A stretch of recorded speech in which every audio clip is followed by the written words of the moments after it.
एक साधारण लड़की, एक साधारण गांव में जिसका जीवन पल भर में बदल जाता है। जब स्वर्ग से एक संदेश आता है, न केवल उसके लिए बल्कि पूरे संसार के लिए। क्या आप जानते हैं कि उस लड़की ने केवल आज्ञा नहीं मानी, बल्कि उस निर्णय ने पूरे मानव इतिहास को बदल दिया। ये नासरत का एक साधारण दिन था। सूर्य की किरणें आकाश में धीरे धीरे फैल रही थी। गली के नुक्कड़ पर बच्चों की हंसी और पक्षियों की चहचहाहट से गांव जीवन था। उसी छोटे से गांव के कोने में रहती थी मरियम, एक शांत, सौम्य और परमेश्वर भक्त युवती। वह मात्र 15 या 16 वर्ष की रही होगी जब यह कहानी शुरू हुई। उसके मन में अपने जीवन को लेकर सरल कल्पनाएं थी। सामान्य विवाह, परिवार और एक साधारण गृहिणी का जीवन। लेकिन ऊपर स्वर्ग में कुछ और ही योजना बन रही थी। एक दिन जब मरियम घर में अकेली थी, उसके कमरे में अचानक एक अलौकिक प्रकाश फैला। वह भयभीत होकर पीछे हट गई और तभी सामने प्रकट हुआ स्वर्गदूत गैब्रियल। उसने कोमल स्वर में कहा, हे मरियम, मत डर, तू परमेश्वर के अनुग्रह से भरी हुई है। तू एक पुत्र को जन्म देगी और उसका नाम यीशु रखेगी। मरियम स्तब्ध रह गई। परंतु यह कैसे होगा? मैं तो किसी पुरुष को नहीं जानती। स्वर्गदूत ने उत्तर दिया, पवित्र आत्मा तुझ पर आएगा और परम प्रधान की शक्ति तुझ पर छाया करेगी। इस कारण जो संतान उत्पन्न होगी वह परमेश्वर का पुत्र कहलाएगा। मरियम के पास अनगिनत प्रश्न हो सकते थे। डर, समाज का भय, यूसुफ का क्या होगा, लोग क्या कहेंगे। लेकिन उसने कुछ और कहा, देख, मैं प्रभु की दासी हूं। जैसा तूने कहा है वैसा ही मुझ में हो। इतना सरल, इतना गहरा, इतना आत्मसमर्पण। उस क्षण में वह केवल एक युवती नहीं रही, वह बन गई ईश्वर की योजना का वाहक। गर्भावस्था के शुरुआती दिनों में मरियम ने एक निर्णय लिया। वह एलिजाबेथ, अपनी रिश्तेदार के पास यहूदा पर्वतीय देश में गई। वह जानती थी कि अपने ही नगर में अब उसकी बातें होंगी। लेकिन वह भाग नहीं रही थी, वह आत्मिक पुष्टि और सहारा चाह रही थी। एलिजाबेथ ने जब मरियम को देखा तो बच्चा उसके गर्भ में उछल पड़ा। वह चिल्लाई, धन्य है तू स्त्रियों में और धन्य है तेरे गर्भ का फल। मरियम के मन में उस क्षण एक गीत फूटा, मेरी आत्मा प्रभु की महिमा करती है। इधर यूसुफ, मरियम के होने वाले पति, ये समाचार पाकर असमंजस में पड़ गया। वह धर्मी था, मरियम को चुपचाप त्यागना चाहता था। परंतु स्वर्गदूत ने स्वप्न में उसे बताया, मत डर मरियम को अपनी पत्नी बनाने से, क्योंकि उसमें जो गर्भ है वह पवित्र आत्मा से है। यूसुफ ने आज्ञा मानी। मरियम अब जानती थी कि उसकी राह आसान नहीं होगी। लोगों की फुसफुसाहटें, आलोचनाएं, शक, सबका सामना करना पड़ेगा। पर उसके अंदर अब एक शांति थी। वह जानती थी कि वह ईश्वर के आदेश में चल रही है।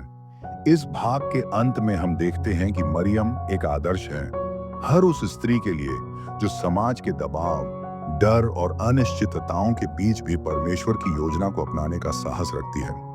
उसने न केवल अपने लिए बल्कि पूरे जगत के उद्धार के लिए हाँ कहा। मरियम और यूसुफ दोनों अब एक साथ थे, लेकिन जीवन फिर भी सरल नहीं था। सम्राट ऑगस्टस ने जनगणना का आदेश दिया, जिसमें हर व्यक्ति को अपने पूर्वजों के नगर में पंजीकरण कराने जाना था। इसीलिए यूसुफ और गर्भवती मरियम को नासरत से यहूदिया के बेथलहम जाना पड़ा। कच्चे रास्ते, ऊबड़-खाबड़ पहाड़ियां और गर्भावस्था का आखिरी महीना, यह यात्रा करीब 120 किलोमीटर लंबी थी। लेकिन इस जोड़े ने कोई शिकायत नहीं की। ये नहीं जानते थे कि यह यात्रा 120 किलोमीटर लंबी थी, केवल राजकीय नियमों की नहीं, बल्कि ईश्वर की भविष्यवाणियों की पूर्ति का हिस्सा थी। जब वे थके हारे बेथलहम पहुंचे, हर सराय, हर मकान, हर दरवाजा बंद था। कृपया, मेरी पत्नी गर्भवती है, क्षमा करें, जगह नहीं है। अंततः एक व्यक्ति ने उन्हें एक पशु बाड़ में शरण दी। वहीं जानवरों की सिसकियों और भूसे की गंध के बीच एक चमत्कार हुआ।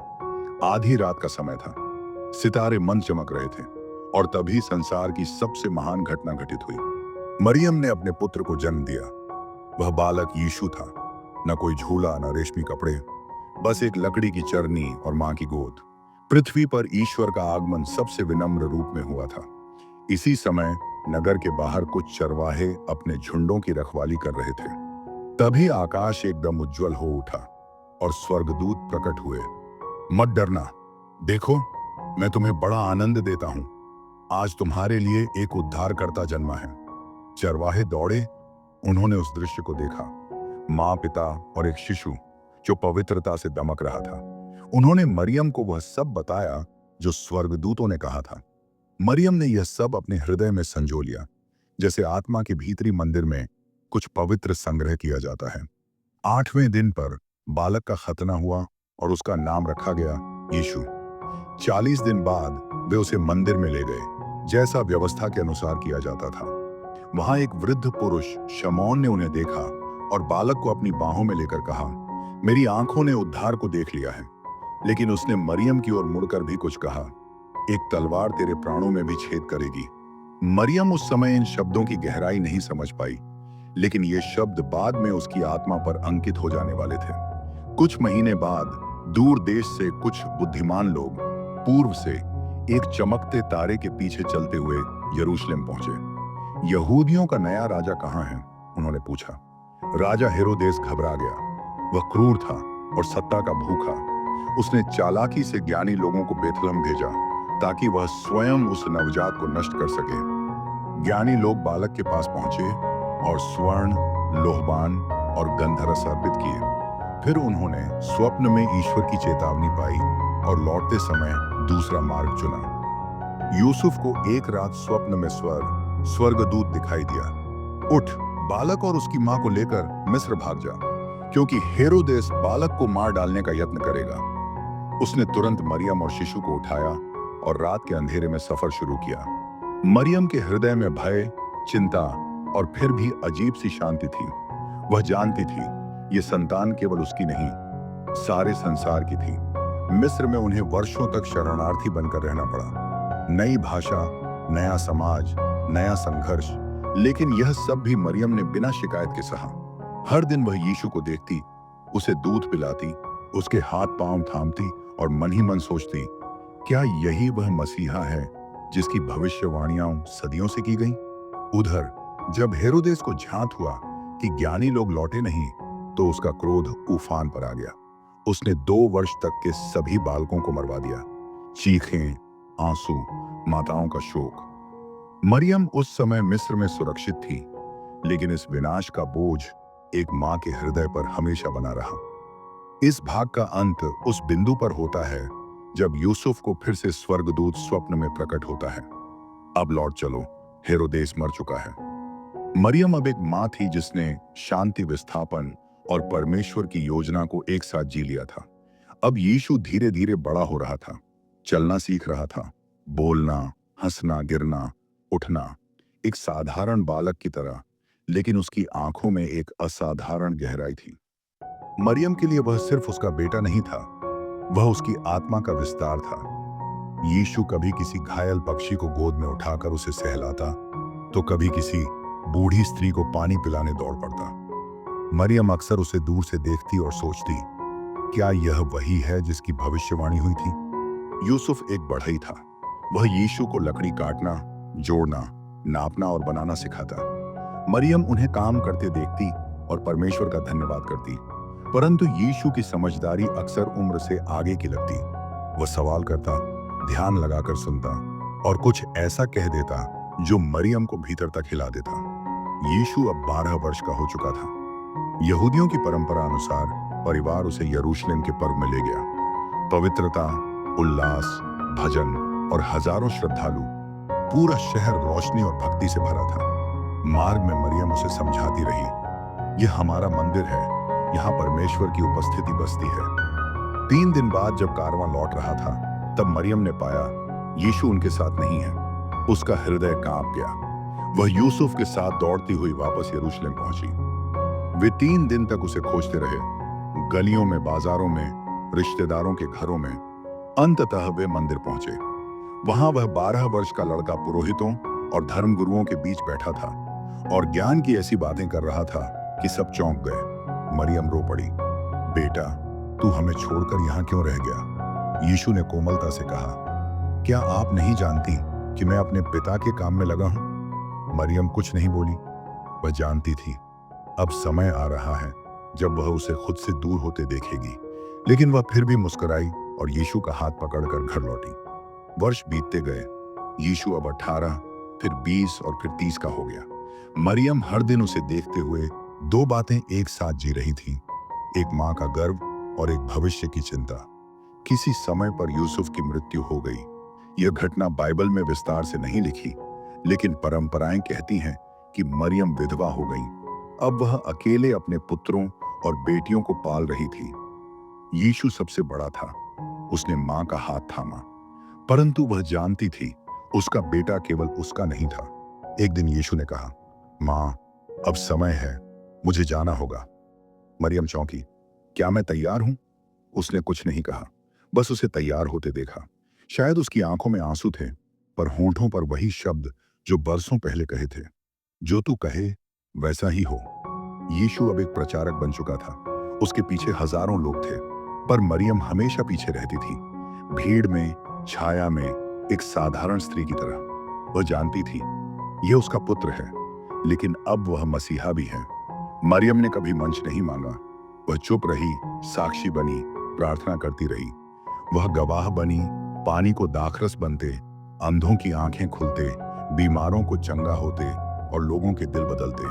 कई बार यीशु ने कहा, मेरी माँ और मेरे भाई वे हैं जो परमेश्वर की इच्छा पूरी करते हैं।